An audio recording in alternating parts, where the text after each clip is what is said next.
नमस्कार दोस्तों। देर ना करते हुए कहानी को शुरू करते हैं। दोस्तों, कहानी शुरू करने से पहले आप सभी से निवेदन है कि हमारे चैनल को सब्सक्राइब अवश्य कर लें और वीडियो अच्छी लगी हो तो वीडियो को लाइक करें। श्री जगन्नाथपुरी से 10 कोस दूर पीपली चटी ग्राम में रघु केवट का घर था। घर में उसकी पत्नी और बूढ़ी माता थी। रघु केवट पीपली चटी ग्राम में मछलियां पकड़ने का कार्य करता था। वह सुबह सुबह मछलियां पकड़ने का जाल लेकर मछलियां पकड़ने जाता और इन पकड़ी हुई मछलियों को बेचकर वह अपने परिवार का पालन पोषण किया करता था। पूर्व जन्म के पुण्य संस्कारों के प्रभाव से रघु के हृदय में भावना की भक्ति थी। वह अत्यंत दयालु था। मछलियां जब उसके जाल में आकर तड़पने लगती तब उसका मन व्याकुल हो जाता। उसे अपने कार्य पर गिलानी होने लगती, परंतु जीवन निर्वाह का दूसरा कोई साधन नहीं था और वह अपने व्यवसाय को छोड़ भी नहीं पाता था। रघु ने एक अच्छे गुरु से दीक्षा ले ली थी। गले में तुलसी की कंठी बांध ली थी। वह सुबह सुबह स्नान करके भगवान नाम का जप करता था। भागवत सुनना और सत्संग में जाना उसका दैनिक कार्य हो गया था। इन सब से उसका अंतकरण धीरे धीरे शुद्ध हो गया था। जीव मात्र में भगवान विराजमान थे। ये बात उसकी समझ में आने लगी। जीव हिंसा से उसे अब तीव्र विरक्ति हो गई। रघु के लिए मछली पकड़ना बहुत ही क्लेशदायक हो गया।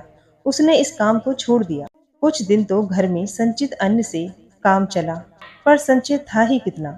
उपवास होने लगा। घर में त्राही त्राही मच गई। पेट में ज्वाला तथा माता और पत्नी के तिरस्कार से व्याकुल होकर रघु को फिर से जाल उठाना पड़ा।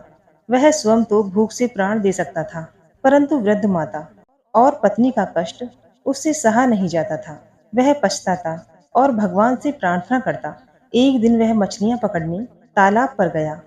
जाल डालने पर एक बड़ी सी लाल मछली उसमें आई और जाल से निकलने पर तड़पने लगी। रघु का हृदय झटपटा उठा। उसे स्मरण हुआ कि सभी जीवों में भगवान है। उस तड़पती मछली में उसे स्पष्ट भगवान प्रतीत होने लगे। इसी समय उसे पत्नी और माता भूख से तड़पती हुई दिखाई दी।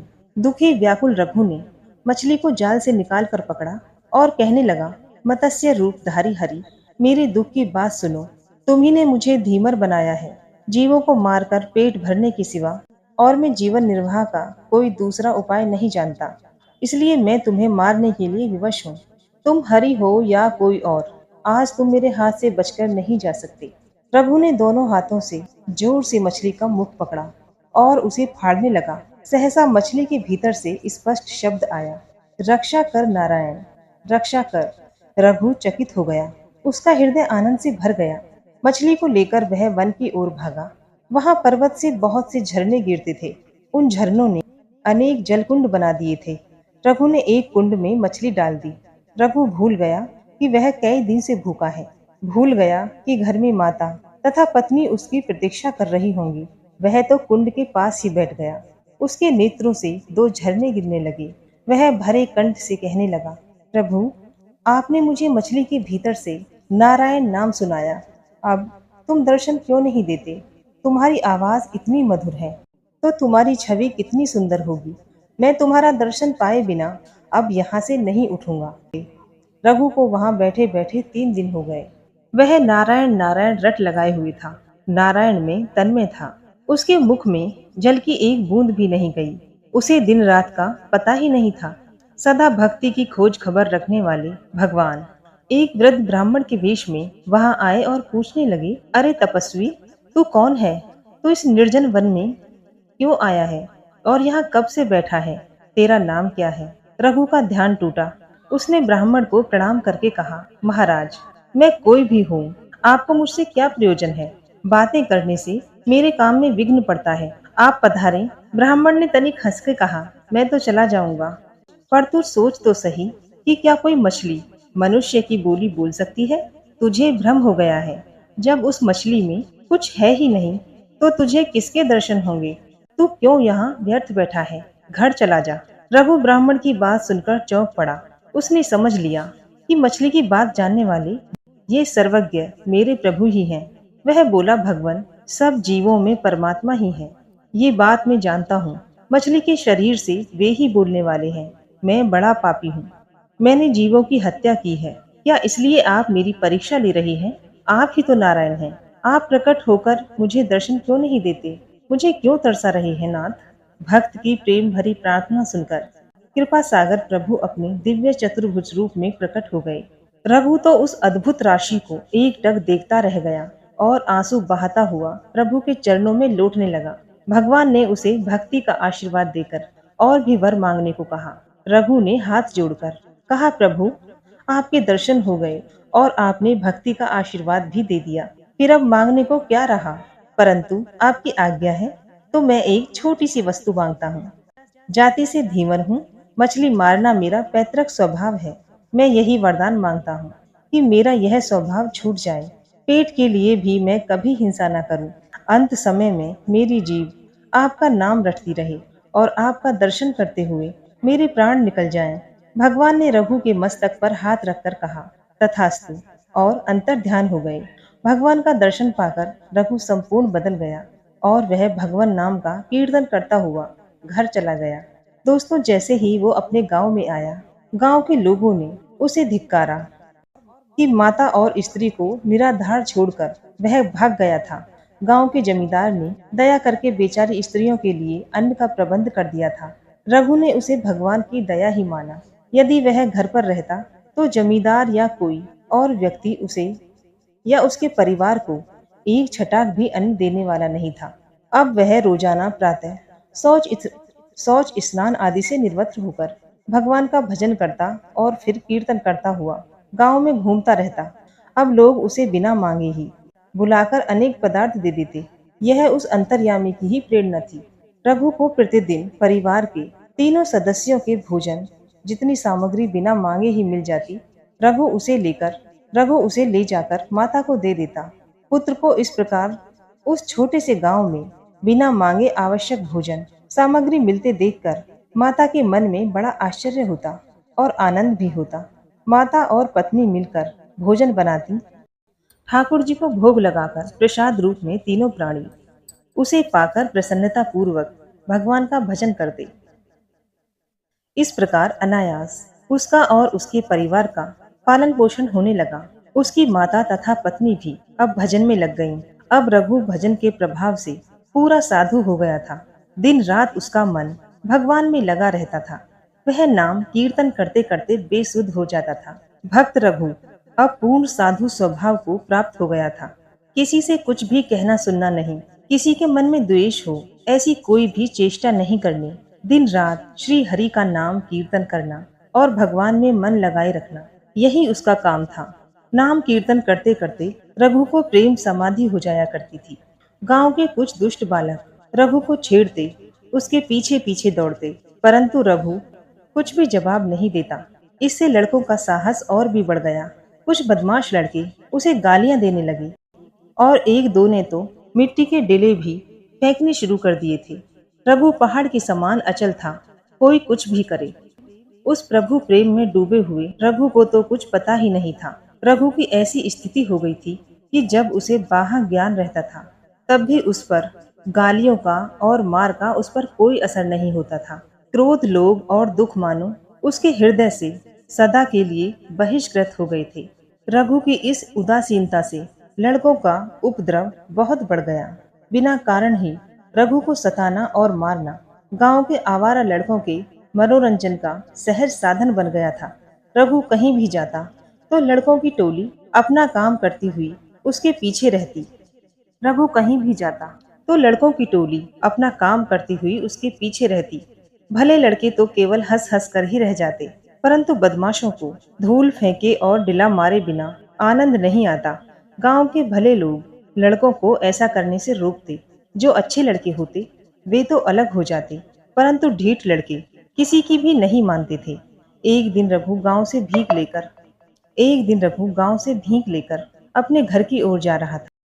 इतने में ही पीछे से आकर एक दुष्ट लड़के ने उसकी पीठ पर एक कांटों वाला डंडा मार दिया। रघु ने फिर भी कुछ नहीं कहा। अब लड़का बार बार घुमा घुमा कर डंडा मारने लगा। रघु का शरीर लहू लुहान हो गया, खून की धारा बह निकली, तो भी रघु ने अपने मुंह से एक शब्द भी नहीं कहा। परीक्षा हो चुकी। अब भक्तों के योग क्षेम का वहन करने वाली भगवती शक्ति ने अपना कार्य शुरू किया। रघु कुछ ही आगे बढ़ा था, उसे मारने वाला लड़का बेहोश होकर धड़ाम से गिर गया और गिरते ही उसके प्राण पखेरु उड़ गए। लोग इकट्ठा हो गए। कुछ लोगों ने उसके घर जाकर माँ बाप को खबर दी। घर के लोग दौड़े आए। लड़के को बार बार उठाकर बैठाने की चेष्टा की गई। आखिर नाक के पास रुई रखकर देखा गया तो मालूम हुआ कि सांस नहीं है। माँ बाप रोने लगे। हाहाकार मच गया। परंतु इससे क्या होता? माता पिता को अपने लड़के के दुष्ट स्वभाव और निर्दय आचरणों का पता पहले ही लग चुका था। उन लोगों ने सोचा, अवश्य ही यह निरपराध भक्त रघु को मारने का फल है। गांव के लोगों ने भी एक ही स्वर में यही कहा। अंत में सर्व संपत्ति से यही निश्चय हुआ कि रघु के घर चलकर उससे प्रार्थना की जाए। भक्त बहुत ही कोमल हृदय होते हैं। उनका चित्त दूसरों का दुख देखकर सहज ही पिघल जाता है। रघु महान भक्त है। यदि वह बालक का अपराध क्षमा कर देगा तो लड़का जीवित हो जाएगा, इसमें संदेह नहीं है। ये विचार कर बालक के माता पिता और घर के अन्य लोगों के साथ मृत शरीर को लेकर रोते कराहते रघु के घर आए और दोनों वृद्ध स्त्री पुरुष रघु के चरणों को पकड़कर दीन वाणी में कहने लगे, भक्त रघु, हम आज बड़े ही दुखी हैं। हम जानते हैं कि हमारा लड़का बहुत ही दुष्ट था और उसने तुमको जो तकलीफ दी है वे कभी क्षमा के योग्य नहीं है। परंतु माँ बाप के नाते हम आज सर्वथा निराश्रय हो गए हैं। हम अंधों का तो वही एकमात्र लड़का था। उसकी दुष्टता की ओर देखते तो हम तुम्हें मुंह भी नहीं दिखा सकते, परंतु तुम्हारी दयालुता पर भरोसा करके हम तुम्हारे सामने रो रहे हैं।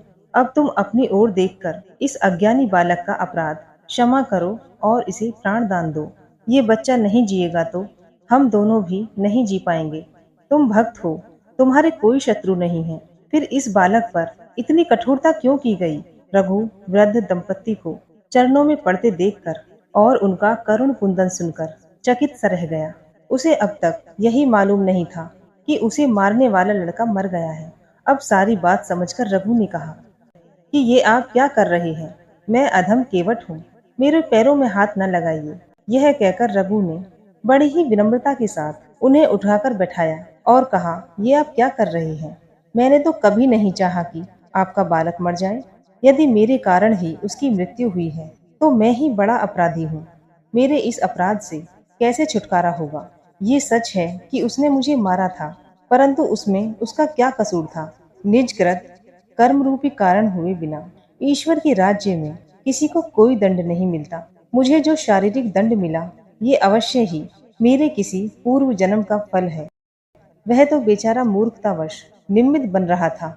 हे परमेश्वर, मैं कैसा अन्यायी और पापी हूँ कि आज मुझ अधम के कारण इन वृद्ध स्त्री पुरुष पर महान संकट पड़ गया है। यदि वास्तव में मेरे मन में उस बालक के प्रति उसके द्वारा मारते समय कोई द्वेष ना उपजा हो तो हे प्रभु, दया करके इस बालक को जीवन दान दीजिए। ऐसा कहते कहते रघु की आंखों से आंसू की धारा बहने लगी। उसने प्रेम पूर्वक कहा, भाइयों आओ, हम सब मिलकर श्री हरि की नाम की धुन लगाएं और बालक से उठने के लिए कहें।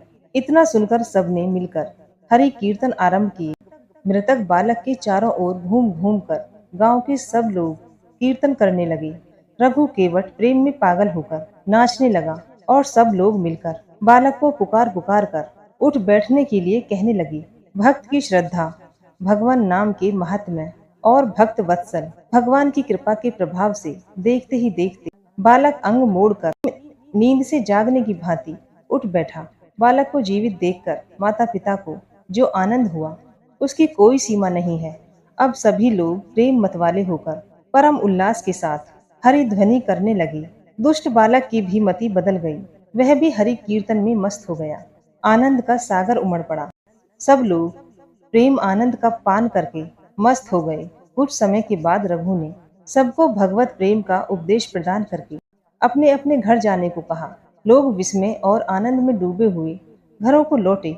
इधर रघु भगवान के भजन में तल्लीन हो गया।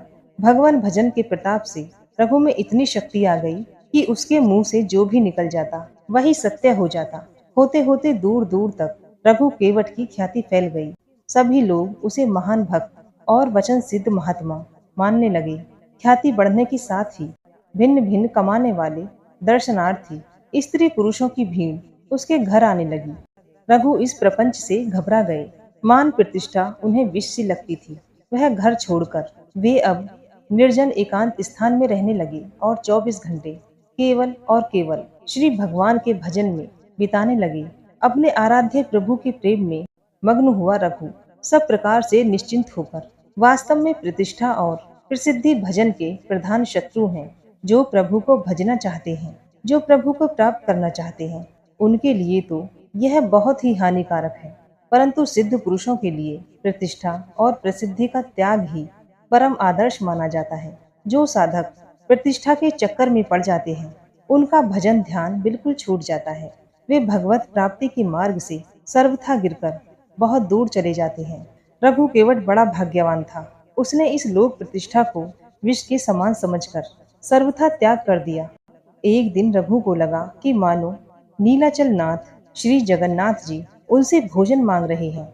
इससे उन्हें बड़ा आनंद हुआ। भोजन सामग्री लेकर उन्होंने कुटिया का द्वार बंद कर लिया। भक्त के बुलाते ही भाव के भूखे श्री जगन्नाथ प्रकट हो गए और रघु के हाथ से भोजन करने लगे। उधर उसी समय नीलाचल में श्री जगन्नाथ जी के भोग मंडप में पुजारी ने नाना प्रकार के पकवान सजाए। श्री जगन्नाथ जी के मंदिर में भोग मंडप अलग है। भोग मंडप में एक दर्पण लगा है। उस दर्पण में जगन्नाथ जी के श्री विग्रह का जो प्रतिबिंब पड़ता है, उसी को नैवेद्य चढ़ाया जाता है।